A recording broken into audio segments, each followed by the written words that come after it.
Evening everybody, Rich here, back for another video for the Diecast F1 review. Here today is the Ferrari F2012 from the 2012 Formula 1 World Championship, and in the car is Fernando Alonso. Now the Ferrari was launched to utter dismay at the beginning of 2012 with the ridiculous rules for that year regarding the noses. Ferrari launched their car with a very square and very ugly step nose to their car. Some cars launched in 2012 came with a very attractive step nose, or more attractive step nose I should say, but the Ferrari just went with the very plain and very sort of ordinary, or ugly if you like, stepped nose, or very square step nose. I will get to that in a minute on the model. But even more shocking was the performance of the car during testing. It was slow, and well, not unreliable, but slow, very difficult to drive and very difficult to set up, and the team sort of showed that at the first round in Australia. The car was miles off the pace in qualifying, but Fernando Alonso still managed to bring the car home in a respectable 5th place. The second round of the season, an upturn in performance, mainly due to the weather. Fernando Alonso brought the car home to a magnificent victory, really, leading home Sergio Perez to finish second in the race. At the time I was rooting for Perez to win the race, but a mistake from him allegedly sealed victory for Alonso. Now there was a lot of discussion at the time about that said mistake, whether it was Ferrari calling on Sauber to make Perez slow down. I don't know. I reckon it was just a simple mistake, really. Rookie mistake on a very, very wet track, and I think the pressure just got a little bit to Perez there.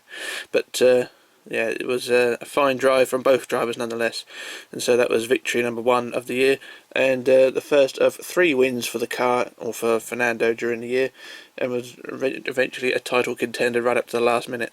But Red Bull got their way at the end, so 2012 was just another year for Fernando Alonso to sort of dwell upon as another maybe season, or what could have been season. If the car had started off better throughout the year, it would have been a much better, or a much more well, it would have been a championship winning car, but hey ho, there we go. It's just the way things go. Ferrari started off crap and just sort of got a little bit better throughout the year, but not too bad overall. Results wise, 3 wins, 14 podiums, 2 pole positions, no fastest laps, but 400 points, and 2nd place in the Constructors' Championship.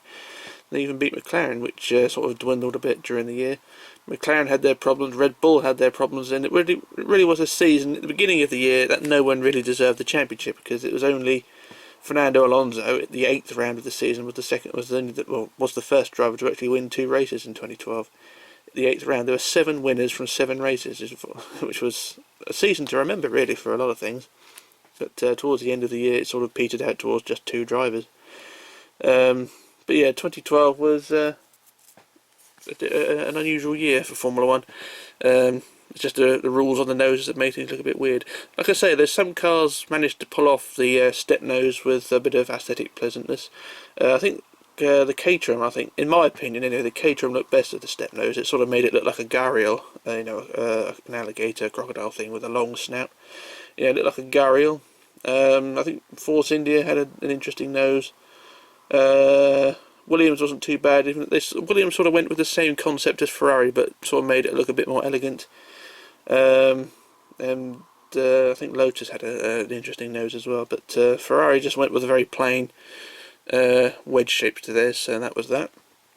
But that was the F2012. So yeah, let's move on to the model itself. The model, of course, is a Hot Wheels model, sort of petering down to the end of their term as Ferrari Productions. We have got the other car over here, the next car, which is the F138 from 2013. I will do that later on.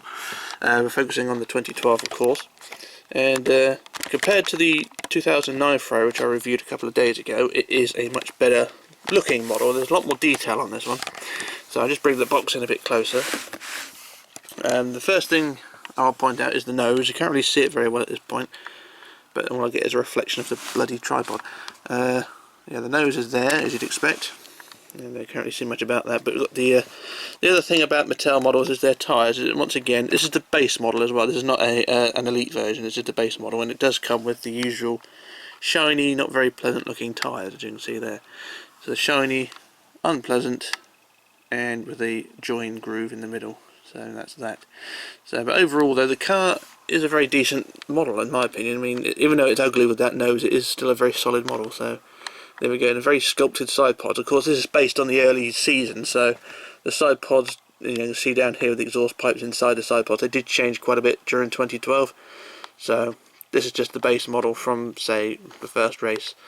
So yeah, it's a few changes were made throughout the season, which is needed really, because the car really was a bag of shite at the beginning of the season. So that's the car in the box. Have a look at the box anyway. It's the usual Ferrari Mattel red, if you know what I mean. So you've got the side, the back, with the two 2012 cars on. And we've got the other side as well, with a big sign up there saying what it is. And then back to the beginning again. So I just remove it from the box. It's a bit easier than the last time. It's still taped up at one end. There we go. And it's got unusual flaps on it, so you open it out like that and it extends like that. Oh god, like one of those boxes again. There we go. Mattel really don't want you to take their car out of the box. Right, there we go. Car out of box. And it's attached to a black plinth as usual, with a black background, and it don't look too bad. It really makes the car stand out, and with Fernando at the back there. So yeah, the car looks very nice in the box. Sorry about the shadow, but that's the way things are. And yeah, they don't look too bad. A much deeper red. It seems a much deeper red than the 09 car I reviewed, but I think that's mainly due to the fact there's more detail on this car, so it makes the red stand out a bit more. And yeah, they don't look too bad. Apologies for the lighting as well. I'm using a full artificial lighting again. Once again, it's January and there's no light about. Yeah, they don't look too bad. So there's the car in the box. I'll try and get a bit more of a look in.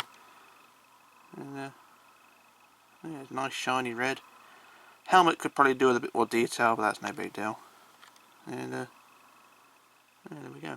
So that's the car on the base at the moment. So what I'm going to do, I'll do a quick jump cut while I remove it from the base, and then we shall move on. So back in a moment. Okay, back again. Now I've got the car out of the box and out off the base, and you can see a much better looking model than the 09 car.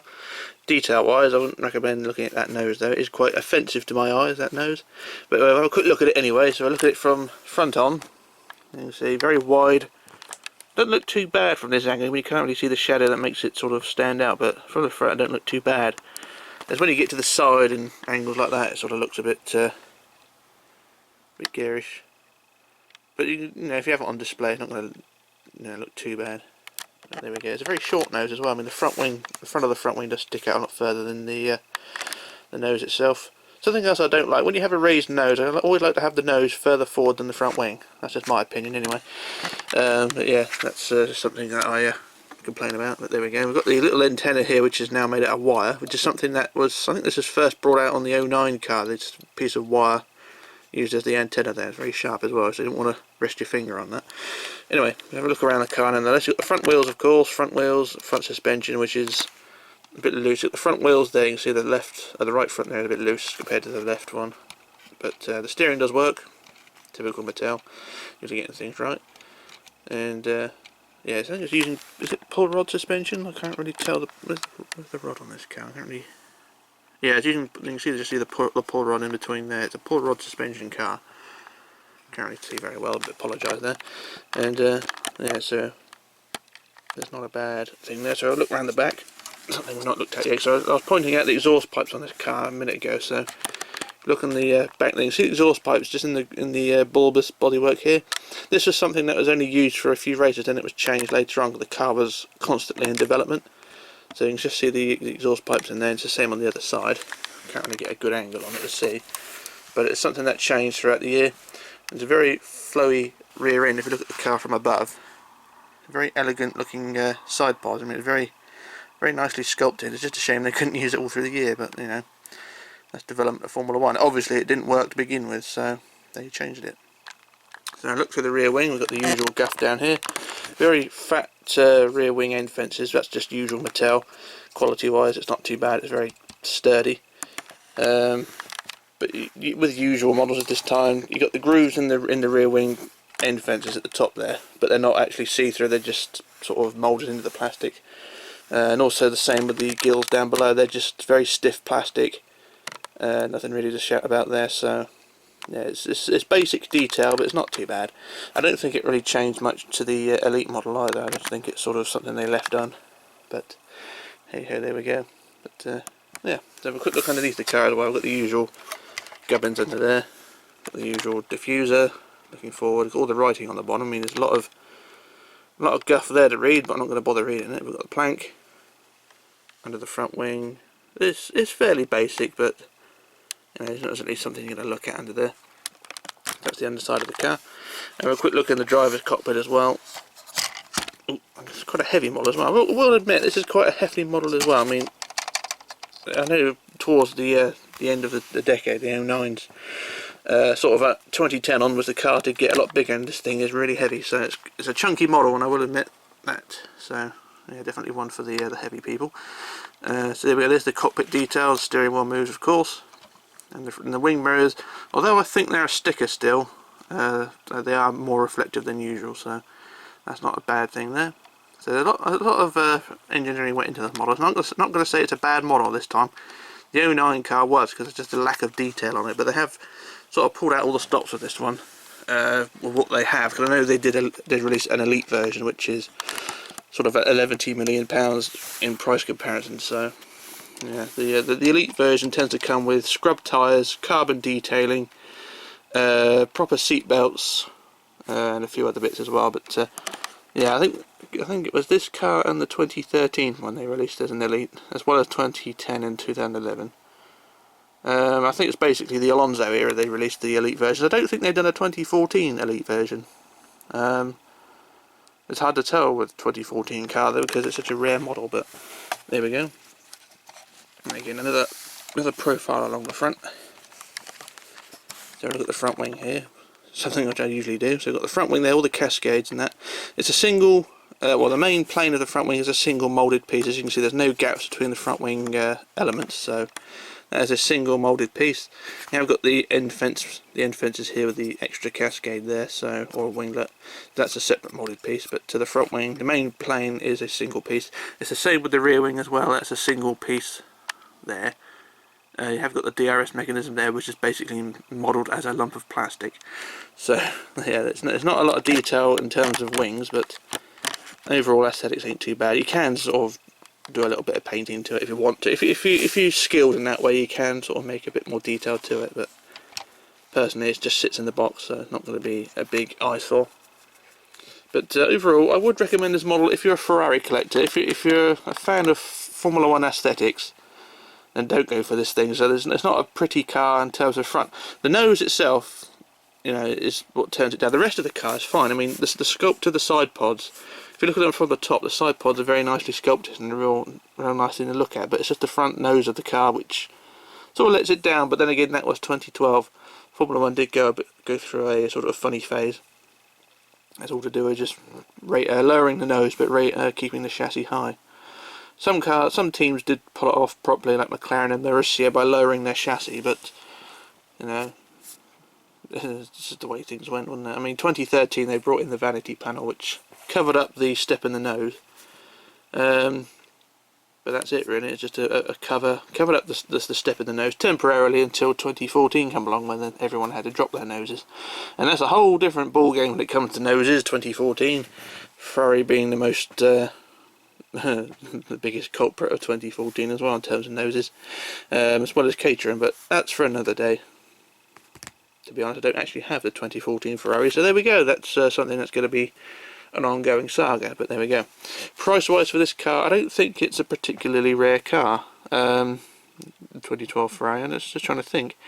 I haven't seen them come on the market recently, but I expect if you go to CK Models, I expect they do have them on stock, but I don't know what their price range would be for this car.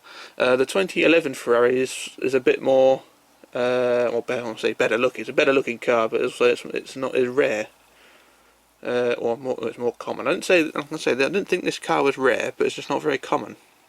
So I can't really recommend the price of this car, or give an idea on the price. So I'm gonna have to look into that one. But I picked this thing up for about £60 at the time when I bought this in 2013, which is basically straight after 2012, or the end of the 2012 season. I think it was January 2013 I bought this. And and yeah, it's about £60. So I think that was a fair bargain at the time, considering what the prices are now. But yeah, it's I can't really sort of say the price today. It's one of those ones I can't really explain. But we'll have to leave it at that anyway. So that is sort of the 2012 Ferrari, sort of. And it's a requested one as well. I can't remember who actually requested it, but they know who they are, so that's that.